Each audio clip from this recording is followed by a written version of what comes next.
Très bien.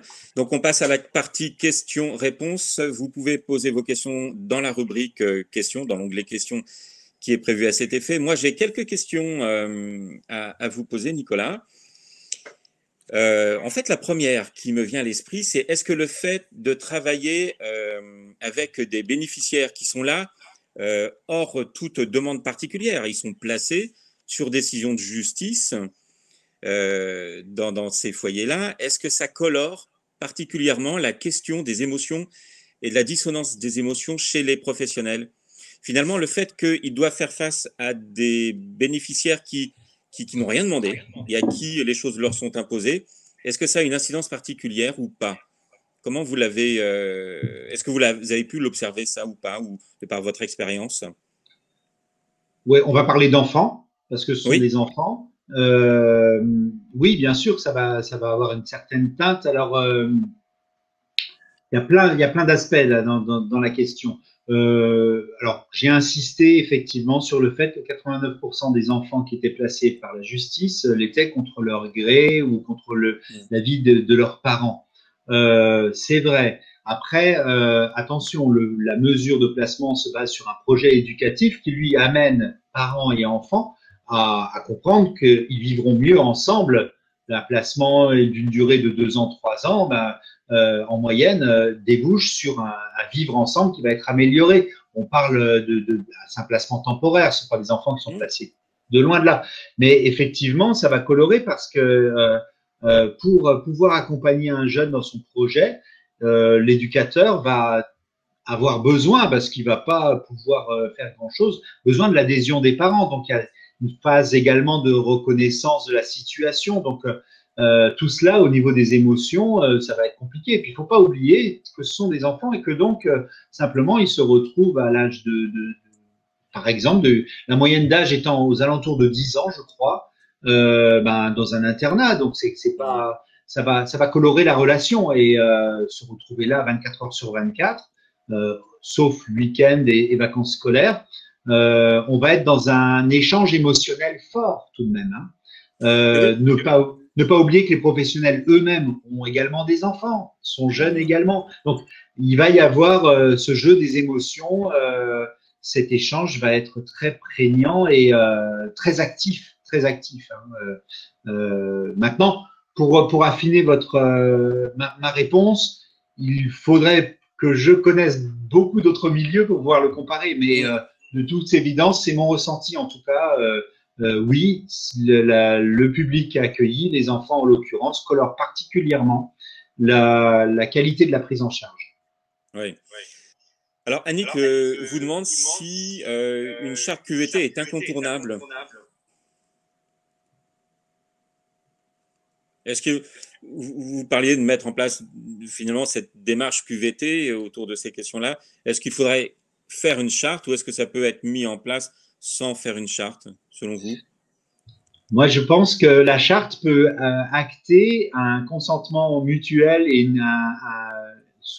ça peut être l'aboutissement d'un travail participatif de la part des membres de l'organisation qui l'important est que de ne pas la construire, mais qu'elle émerge d'une pratique, qu'elle parte des acteurs, qu'elle soit le constat d'actes qui sont mis en place, vécus et appréciés. À partir de ce moment-là, elle va émerger naturellement en disant bah voilà, on a remarqué que si dans notre façon de travailler ensemble, on donnait la parole à tout le monde, on essayait on mettait en place les moyens pour que tous soient entendus et qu'un travail continuel autour du ressenti, par exemple, hein, soit visé, on évoluait mieux. La charte doit émerger de quelque chose et pas être pensée simplement, ben voilà,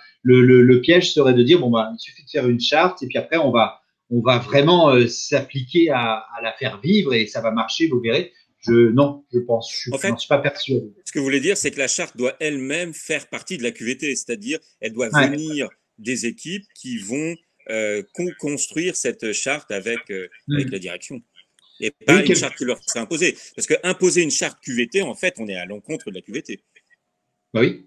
En tout cas, quand on a pu écrire et mettre en place quelque chose de lisible, factuel, reconnu par l'organisation, c'était bien souvent, c'était même à chaque fois entouré de bah oui, oui, on fait ça effectivement parce qu'on sait que ça marche. Oui, on le sait. Ou alors c'est voilà, bah oui. C'est alors on l'écrit comme ça maintenant, on a ce repère là, mais c'était déjà en place. Je prends exemple l'accueil d'un enfant par exemple, le fait d'essayer de préparer au mieux sa venue dans ce système en prenant plein de renseignements, en l'accueillant, en le connaissant déjà un peu avant que lui nous connaisse, en personnalisant l'accueil et en essayant d'être plus à l'aise quant à ce moment crucial dans l'accueil, dans la protection de l'enfance. C'est une manière d'être aussi, et c'est pas un dossier que l'on reçoit sur un bureau. Donc oui, bah ça se fait. Et justement, qu'est-ce qui là-dedans fait partie des émotions qu'est-ce qui va être de l'ordre de la qualité de vie au travail. Ouais. J'ai effectué aussi un travail à partir des recommandations de l'ANESM où là, on voyait tout à fait, donc les recommandations de l'ANESM, quelques mots, mais elles sont maintenant du domaine de l'HAS. Ce sont des recommandations de pratiques bienveillantes au travail. Je vais donner cet exemple et lorsque j'ai travaillé dessus, donc à l'attention du public accueilli, qu'est-ce que les équipes m'ont renvoyé? Ils m'ont renvoyé, ils m'ont dit bon, bah, c'est très bien Nicolas, tout cela, mais nous, quand est-ce qu'on va avoir une action bienveillante quant à nos conditions de travail? Sont définies celles du public que l'on accueille et les nôtres. Alors, quand est-ce qu'on va porter attention à nos ressentis, à notre qualité de vie au travail. Donc, j'ai trouvé ça très pertinent, ce moment-là de travailler avec les équipes, parce que c'était cela, c'était je ne ressens pas de la part de l'organisation, ou mal, parce qu'il ne faut pas non plus tomber dans les extrêmes non plus. Il y a des choses qui se passent très très bien, il y a beaucoup d'exemples, et puis il y a toujours à améliorer, c'est pour ça que je parle de viser, d'aller vers.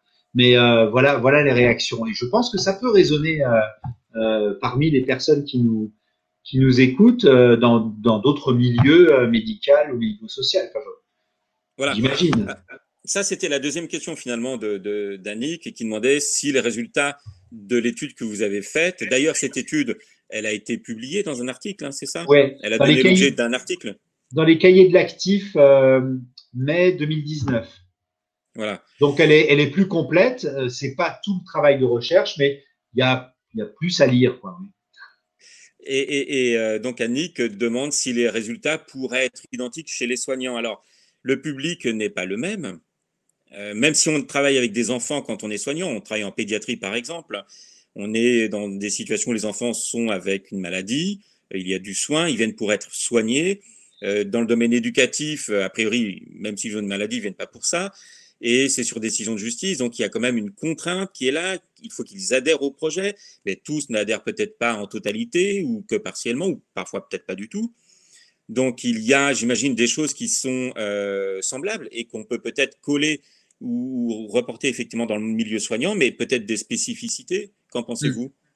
Moi, je pense que les émotions ressenties, elles font partie de tout être humain et qu'elles vont être ressenties dans tous les milieux. Alors, on parle du médical. Est-ce que ces résultats, alors, bien sûr, je ne vais pas prétendre que ces résultats seraient les mêmes parce que c'est jamais la même chose. Néanmoins, les émotions ressenties, quand tu as par exemple ces idées d'empathie, de compassion que l'on peut avoir envers l'autre, je pense même qu'au-delà du médical, il y a des tas et des tas de postures professionnelles où sont invités le registre des émotions.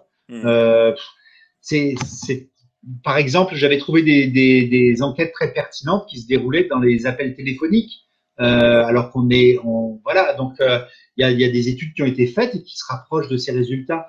Oui, on peut rapprocher ça. Je crois que l'intérêt, c'est de réfléchir à ce qui va être de l'ordre de ce que je ressens dans mon métier et de ce que je vais afficher par posture professionnelle.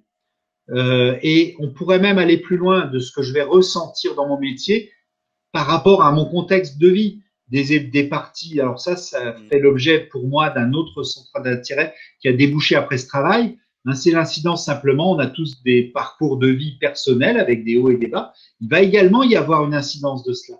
Tout est émotion. Qu'est-ce que nous sommes d'autre que cela? Donc, réfléchir à la question des émotions, peut-être ce serait de se poser la question de ce qui va être de l'ordre de la posture et de la meilleure manière de l'afficher au sein d'une organisation, peu importe l'organisation. Mais effectivement, le contexte que j'ai analysé était fort et donc permettait une analyse assez objective. Les questions étaient vraiment concernées, les éducateurs se sont vraiment sentis concernés. La preuve en est, parce que c'est pas mal quand même d'avoir 500 personnes qui remplissent une centaine de questions, quoi. C'est simplement avec essentiellement Facebook d'ailleurs, et j'ai joint des institutions comme ça. D'accord. Hugues vous demande en fait quelles seraient selon vous les qualités, les compétences, les soft skills qu'il faudrait avoir pour pouvoir animer un bon entretien de soutien en tête-à-tête dans ces situations-là. Un soutien en tête-à-tête, c'est-à-dire un entretien professionnel ou Non, pas forcément. Non, justement, pas le mettre dans le cadre d'un entretien professionnel. Vous parliez tout à l'heure de groupe d'échange. Oui. Alors, il y a la version collective avec le groupe d'échange, et puis peut-être qu'il peut y avoir un moment donné où le N+1 peut être en situation d'échange simplement en binôme avec un collaborateur, une collaboratrice. Et quelles seraient ces compétences, ces qualités, on pourrait dire probablement d'ordre plutôt psychologique et émotionnel à mettre en avant, à mobiliser pour pouvoir apporter un soutien qui soit peut-être le plus adapté ou le plus efficace. Bon, moi j'avais été intéressé par des techniques telles que l'écoute active, par exemple. Je cache pas que c'est pas une simple technique à appliquer, qu'il faut quand même faut la pratiquer un petit peu. À côté de cela, essayer de différencier, écouter quelqu'un, c'est différencier ce qui va être quand même de l'ordre du boulot, du travail, de ce qui va être factuel et ce qui va être de l'ordre un peu des émotions et tenir compte comme cela de la personne dans son entièreté pour faire un constat, de partager de la situation. C'est-à-dire, en gros, ben voilà, il s'est passé cela, moi, ça m'alerte ou je me pose des questions, j'entends dans votre discours tel élément, et partager. Partager, ça veut dire ne pas juger, ça veut dire pour moi également que j'ai pas forcément une solution, enfin voilà, c'est sortir d'un mythe du tout sachant, de savoir, mais essayer d'échanger là-dessus, d'apporter déjà un soutien par la connaissance de la situation de l'autre personne et de lui dire que on va continuer à travailler ensemble. Donc, on va en reparler et puis essayer de suivre cela. Et bien souvent, ce qui me paraît satisfaisant, c'est quand la personne ou le groupe en face de moi arrive à prendre un peu de recul sur sa situation, de par son discours, en disant bah oui, c'est cela, vous avez bien compris, ou alors oui, il se passe cela. Alors quelquefois, il y a une idée, même avoir du recul, ça permet de mettre les choses en perspective. C'est déjà pas mal. Et puis, de prendre le temps, même si on n'a pas le temps.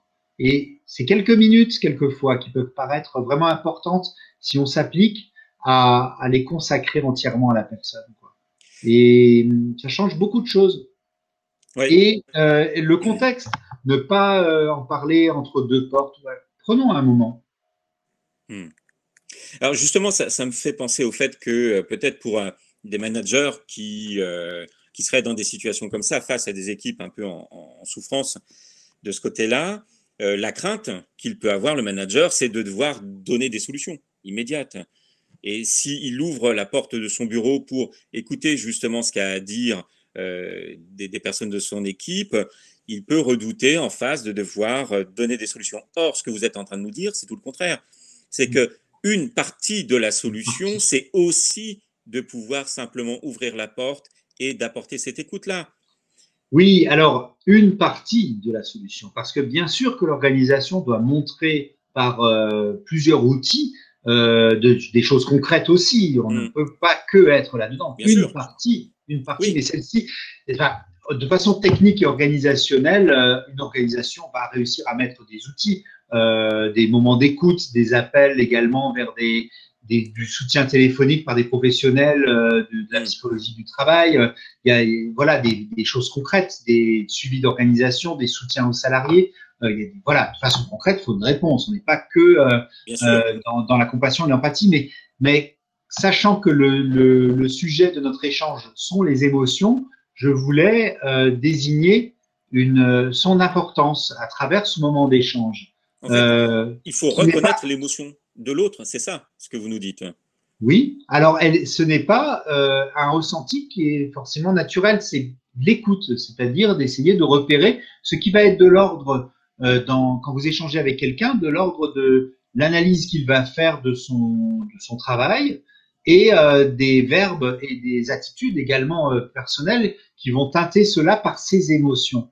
Et bien sûr, c'est à constater, à ne pas juger. Je ne suis pas psychologue, mais effectivement, quand quelqu'un vous dit franchement, excuse-moi, mais tu vois, ce jeune là ou cette personne, ça passe pas. Voilà. Bon ben là, on rentre dans quelque chose qui va être de l'ordre de son ressenti, qui est en tout cas ni à juger, ni à évaluer, ni à rectifier. Mais il faut en tenir compte. La personne nous amène cela, hein, le professionnel nous amène cela. Qu'est-ce qu'on en fait maintenant? Voilà, c'est donc essayer d'avoir une attitude constructive face aux émotions. Et ça, là, on rentre dans une qualité de relation, et pour moi, ce qui fait une qualité de vie au travail. C'est une petite porte d'entrée. Oui, bien entendu, oui. Attention aussi, je complète juste, attention quelquefois, pour l'avoir mis en place et mal vécu, aux portes d'entrée, je dirais que de toutes les portes, il faut prendre la plus petite, c'est Voltaire. Voilà, on fait une réunion, tout le monde va pouvoir parler, ça va rester secret. Qu'est-ce que tu ressens dans ton boulot? Faut pas tomber dans l'exutoire. Hein. L'exutoire, ça fait du bien, on rentre chez soi et le soir on se sent pas bien parce que ça n'a rien changé, parce que voilà, à la rigueur, voilà quelque chose que j'ai vécu aussi. À la rigueur, on m'a dit après, bah voilà, en gros,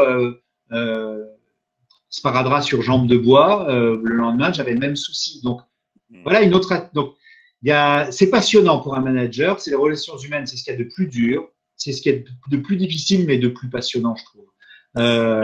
C'est usant également. Hein. Hugues, justement, vous demandez, à contrario, quels seraient les pièges à éviter de la part du manager. En fait, vous avez commencé à répondre à la question là. Ouais. Dans cette situation. Après, ce qui est passionnant, je trouve, c'est qu'il n'y a rien d'écrit et qu'il faut à chaque fois se réinventer parce qu'il faut tenir compte de sa propre personne. Pour avoir côtoyé des collègues qui sont dans une position, je dirais, avec un management un peu plus directif, ont également une très bonne relation qualité de vie au travail, très bonne, je dirais même, parce que cela peut rassurer. Il y a beaucoup de salariés beaucoup de personnes qui préfèrent savoir clairement les choses, ça les rassure plutôt que d'essayer d'être dans une position un peu plus où ils vont un peu plus se poser de questions parce que ça peut désarçonner. Donc il n'y a pas de modèle managérial, il n'y a pas de méthode propre, c'est un tout. Être soi-même, le fameux être soi-même aussi. Mais j'insiste, ce n'est pas qu'une question, ce n'est en tout cas pas une question de ressenti naturel d'un flux. Il faut le raisonner, le mettre en question et l'utiliser comme un outil. Ouais, effectivement. Je sais pas si je suis pas en train de perdre les participants ou les auditeurs dans ce que je dis. Non, pas du tout, Nicolas. Non, pas du tout. Ok. Parmi les questions, donc en fait, je voulais avoir votre avis sur ça, parce que l'émotion, effectivement, vous dites, on est tous des êtres d'émotion, et c'est vrai. Et lorsqu'on est des êtres sans émotion, on est plutôt du côté pathologique, dans la clinique psy. Et en même temps, l'émotion, c'est un indicateur, mais c'est aussi un indicateur qui trompe. Si on prend par exemple le cas de la phobie, quelqu'un qui a une phobie du caniche, il a très peur du caniche, or le caniche n'est pas dangereux. Qu'il ait très peur face à un lion, tant mieux, Mm. parce que ça, c'est dangereux, un lion.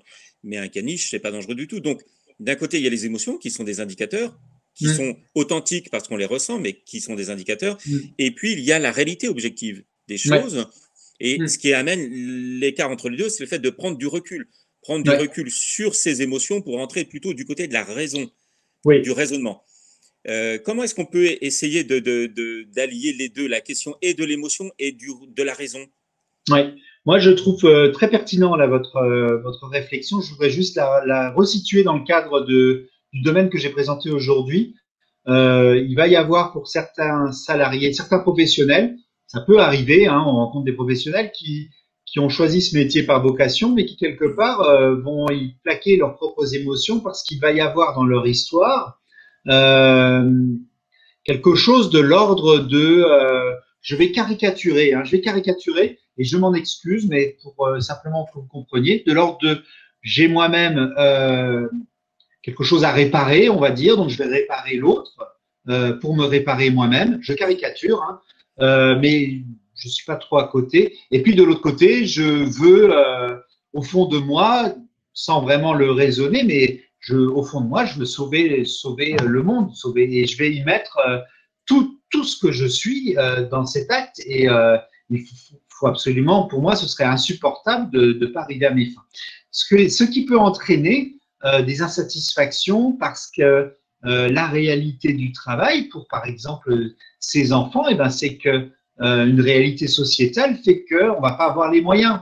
À ce moment-là, par exemple, ou l'organisation, ou simplement la vie fait que malgré tous les efforts que nous avons apportés aux personnes dont nous nous sommes souciés, il y a des événements qui font que ces efforts n'ont pas vraiment de reconnaissance pour l'usager, donc pas de reconnaissance pour le salarié. Et Alors, ça, c'est également un, un effet qui est en lien avec une forme d'épuisement professionnel. C'est qu'au bout d'un moment, on se dit, ben, je suis venu avec tout mon être, peut-être trop entièrement, j'ai pas pris assez de recul et je suis usé, je n'arriverai pas à continuer ce travail. Et les conséquences sont importantes. D'où l'importance de objectiver l'acte, le raisonner, de se dire que une posture professionnelle, l'avantage, c'est qu'on peut la cercler dans des compétences, attitudes, qualités et relations, et donc les séparer de la personne. Je n'ai pas mal fait mon travail, j'ai simplement eu un acte qui correspond à ma posture professionnelle ou pas, et ma posture attendue ou pas. Ce n'est pas ma personne, c'est ma posture professionnelle. Et déjà là, on sent ses épaules un peu.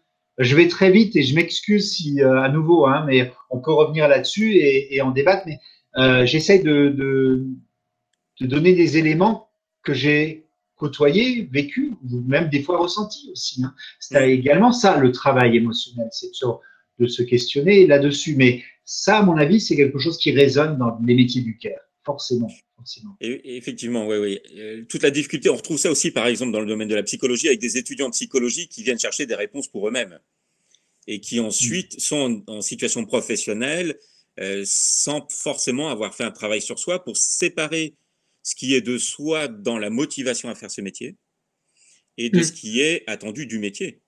Hein. Il faut dissocier les deux, il faut être clair sur les deux là. On dit bien souvent que dans les métiers du care, ce que l'on apprend au bout de 20 ans, c'est qu'on apprend l'humilité.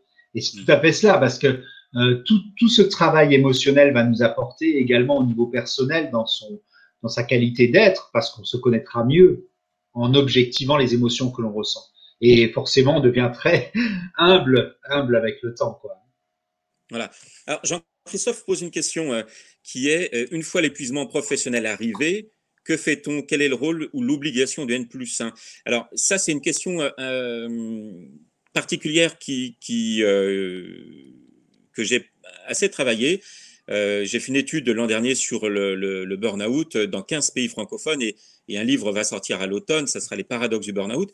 Et il faut dissocier déjà, il faut séparer, il faut vraiment différencier ce qui est de la fatigue professionnelle de l'épuisement. C'est-à-dire que la fatigue professionnelle, quelques semaines, 2, 3 semaines de repos, un peu de baisse de charge de travail et on en sort. L'épuisement, le burn-out, c'est pas ça, c'est des mois et des mois d'arrêt de travail. Donc là, on est vraiment dans quelque chose de différent. Alors, sur la question de la fatigue professionnelle, et pas l'épuisement avéré, mais l'épuisement en train de se faire, la fatigue, comment est-ce qu'on on gère ça quand on est finalement manager?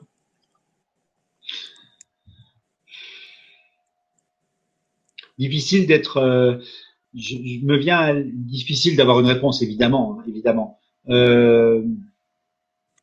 Moi, j'écoute et j'entends souvent des indicateurs. Exemple, punaise, ça, cette erreur-là, je ne l'aurais pas fait il y a 3 mois. Voilà. Des détails, c'est également essayer de faire une sorte de, pas un pôle de veille, mais d'être attentif, de prévenir au mieux. Quelquefois, de simplement poser la question, de se dire bah tiens, ça vous fait pas trop de masse de travail et si on voilà, et je crois que le manager il doit être comme une sorte de pôle de veille là-dedans. J'ai pas beaucoup de réponses parce que j'ai pas beaucoup de d'expériences partagées avec des collègues. Ça aussi, c'est les cadres de proximité comme je l'ai défini dans leur soutien. Il y aurait beaucoup à s'interroger sur le cadre en lui-même qui est bien souvent seul entre l'organisation et l'équipe. Et justement, vous voyez, pour répondre à votre question, je me rends compte que c'est des éléments qui sont peut-être peu partagés avec mes autres collègues dans d'autres services. Donc, il y a beaucoup à faire là-dessus. Là, mes réponses ne correspondraient qu'à ma pratique et donc ne seraient pas forcément pertinentes. Mais Est-ce que vous voulez bien partager un peu votre pratique? oui, mais voilà, donc ça va pas être ni des règles ni des recettes. Non, Je pense que c'est un partage d'expérience. oui, voilà, un partage d'expérience autour de la bienveillance quant à ces équipes, c'est faire en sorte de prévenir, en tout cas essayer d'anticiper les choses. Quelquefois, de donner des réponses directes, quelquefois même assez régulièrement pour clore des débats qui sont épuisants. Quelquefois également aller à l'encontre d'une pratique, même si elle est part d'une volonté positive, parce qu'elle déborde de la fiche de poste qui est déjà assez conséquente, parce qu'on anticipe la surcharge de travail. Quelquefois, ne pas mettre les personnes dans des mauvais choix, parce que l'expérience professionnelle dans un métier du care passe par des parties, par des moments très singuliers qui peuvent quelquefois créer un trauma. Vivre le décès d'une personne au sein d'un métier du care, eh bien, on va peut-être par la suite faire attention à cette personne dans des situations où elle pourrait être ramenée à côtoyer à nouveau quelque chose qu'elle avait mal, qu'on ne pourrait que mal vivre. Voilà, donc enfin, le décès d'une personne, à nouveau, hein, si j'échange avec des collègues des EHPAD, enfin bon, en tout cas des éléments traumatisants. Voilà, je crois qu'il y a beaucoup dans l'anticipation, dans le rôle du cadre là-dedans. Et puis quelquefois, c'est également dire, ben voilà la réalité du travail et ce travail est fait de cela. Ne pas mettre la personne dans une position en disant, ben il faut que tu tiennes coûte que coûte. Il y a des moments aussi où je crois maintenant, avec un peu d'expérience, qu'il est bon pour le cadre de proximité de dire, au bout d'un cycle, au bout d'une dizaine d'années, dans un métier particulièrement prégnant, au niveau des émotions, peut-être qu'il faut envisager de changer un petit peu, c'est-à-dire pas de changer complètement de métier, pas de le quitter, pas de démissionner de sa mission qui est de se soucier de l'autre, mais peut-être de vivre une autre partie professionnelle sur un axe un peu différent. Par exemple, dans les métiers du care, il y a souvent des rotations qui sont faites dans les équipes éducatives avec des enfants plus jeunes, plus vieux. Quelquefois, des métiers qui vont un peu être de l'acteur de terrain, une position de coordination au sein d'une équipe, donc un peu plus de travail administratif. Et puis, faire vivre une profession pour un cadre de proximité, c'est user des ressources parce que tout le monde, même les personnes qui se sentent sans ressources, tout le monde en a. Et les dénicher, essayer de les mettre. Je pense aux personnes qui travaillent depuis longtemps dans les métiers du care, elles ont une expérience. Moi, par exemple, cette année, j'ai demandé à quelqu'un qui est bientôt à la retraite de suivre une personne en formation. Et en gros, ce que je lui ai dit, c'est écoutez, vous allez faire bénéficier de toute votre carrière à cette personne et je vais m'occuper de tous les aspects relatifs au domaine de compétences, car cette personne ayant une carrière longue, les domaines de compétences qui datent des années 2000, voilà, c'est des aspects techniques que demandent les écoles de formation. Donc, moi, je me charge de cela et vous allez lui transmettre tout ce qui n'est pas écrit dans ces modes d'emploi de comment on accompagne et comment on éduque. Vous allez transmettre tout ce qui est de votre pratique. Alors, c'est passionnant parce qu'on voit une personne, un salarié qui fait part de ce qu'elle connaît, vu que c'est sa pratique encadrée, raisonnée, qui la met en question et qui repart un peu dans sa profession.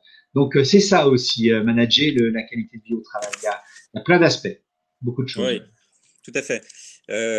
Sur la question des émotions, en fait, est-ce qu'on pourrait dire qu'il y a deux faces des émotions? Il y aurait les émotions vers soi, c'est-à-dire ce que l'on va ressentir, la peur, la colère, la déception, etc. Et puis les émotions vers autrui, l'empathie, la sympathie que l'on va pouvoir donner.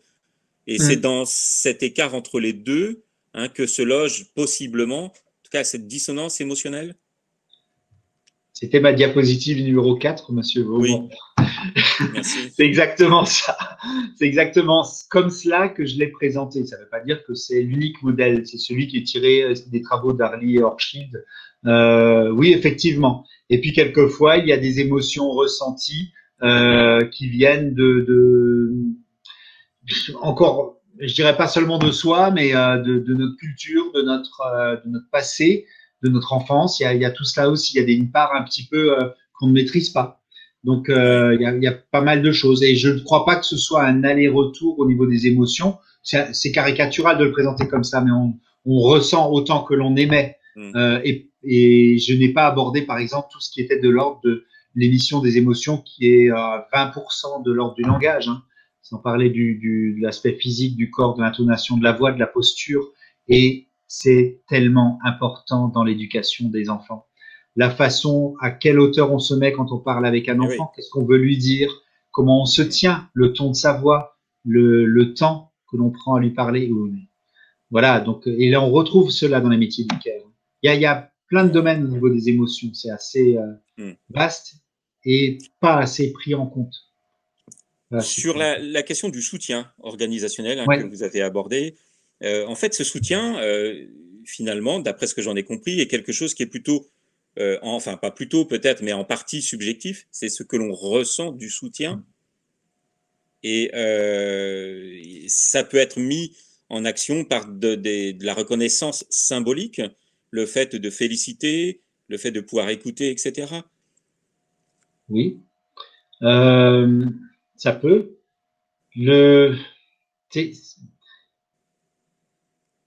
La reconnaissance, elle a une place importante, car dans les métiers du care, il est souvent difficile de la définir.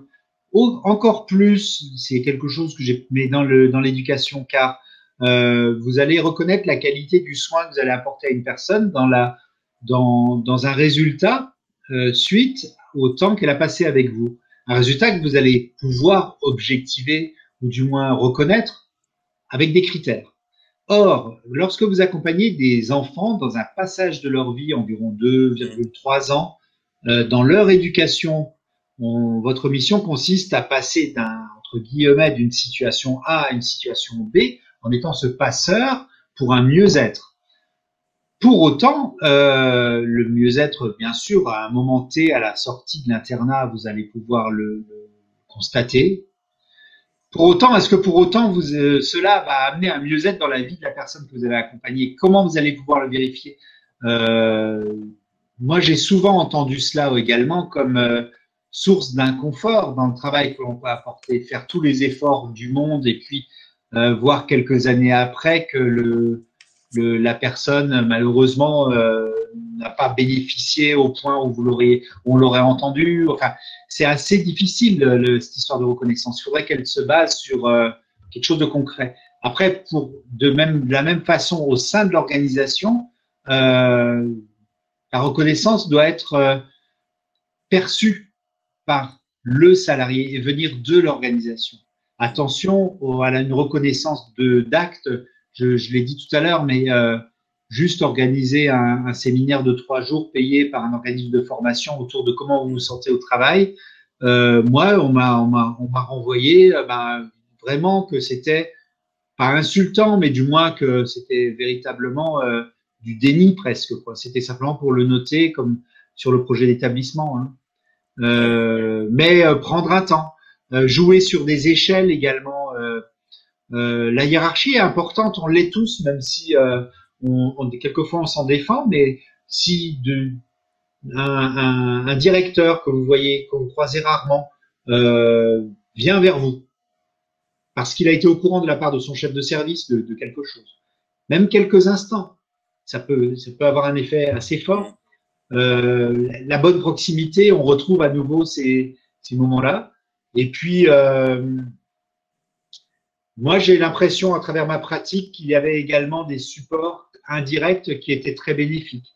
Accompagner un enfant, s'intéresser à ses situations, essayer de mettre le professionnel dans la meilleure position pour répondre à ses besoins quant à sa pratique, eh bien, ça l'aidait lui-même aussi. Donc des supports indirects qui permettent également de reconnaître la qualité de vie au travail. Ben voilà, exceptionnellement, si tu es persuadé que dans cette situation, tu as besoin de tels moyens, je les mets à ta disposition, c'est reconnaître la personne. L'important est de rester sur l'aspect travail, ne pas rentrer dans une position de juge ou de catégorisation des affects, parce qu'en face de nous, nous avons une personne qui a droit et qu'il faut respecter, qui a droit à son intimité, mais d'utiliser le travail comme modérateur de la qualité de vie au travail. Je me perds peut-être un peu, je sais pas. C'est bon? Pas du tout. Non, non, non, non. C'est très intéressant le fait de vous écouter, pouvoir parler et d'élargir tout ça. Yannick qui dit que ça fait du bien d'entendre tout cela. Vous voyez. Voilà. Donc vous vous perdez pas du tout, au contraire. Au contraire. Est-ce que vous avez d'autres questions à poser à Nicolas? Et Narima dit qu'elle confirme hein, que c'est très intéressant. Elle vous remercie aussi. J'ai du mal à voir, moi, les… Ah oui, voilà, Narima. Oui, il y avait le petit… C'est très… Ben, merci, Narima. Annick, Elodie. Ah oui, voilà. D'accord. J'ai compris. Voilà, Ghislaine qui vous remercie de votre intervention. Est-ce qu'il reste quelques questions à poser à Nicolas ou bien on peut clôturer maintenant la session? Nicolas, votre diaporama, on peut le partager et l'envoyer aux participants. Hein. Bien sûr, bien sûr. Alors, simplement, c'est quelque chose que j'ai construit hein, entièrement. Donc, la responsabilité de ce qu'il y a décrit, voilà, c'est ma construction personnelle. Bien sûr, oui, oui. Bien sûr. Et puis, donc, l'enregistrement sera disponible ce soir sur YouTube. Je vous invite donc, quand vous aurez le lien, à aller le liker pour pouvoir renforcer son audience et partager au plus grand nombre tout l'intérêt de cet entretien avec Nicolas Sclaric. Donc, on arrive à la fin. Tout le monde est en train de vous remercier. Donc, on va clôturer cette session. Merci beaucoup, hein, Nicolas, pour vos réponses aux questions. Merci. Et puis, merci toutes les questions posées par les participants. D'accord. Ben, merci à Evie Myria, merci Monsieur Vaumoron. Et si dans les personnes qui vont suivre cette vidéo ensuite sur YouTube, il y a une envie d'échange ou autre, n'hésitez pas à me contacter. Ce sera avec grand plaisir. Oui, on peut vous retrouver sur LinkedIn. Hein. Vous avez voilà, on peut vous contacter via LinkedIn sans problème. Voilà. Très bien. Très bien. Merci beaucoup. Au revoir. Bonne journée. Au revoir.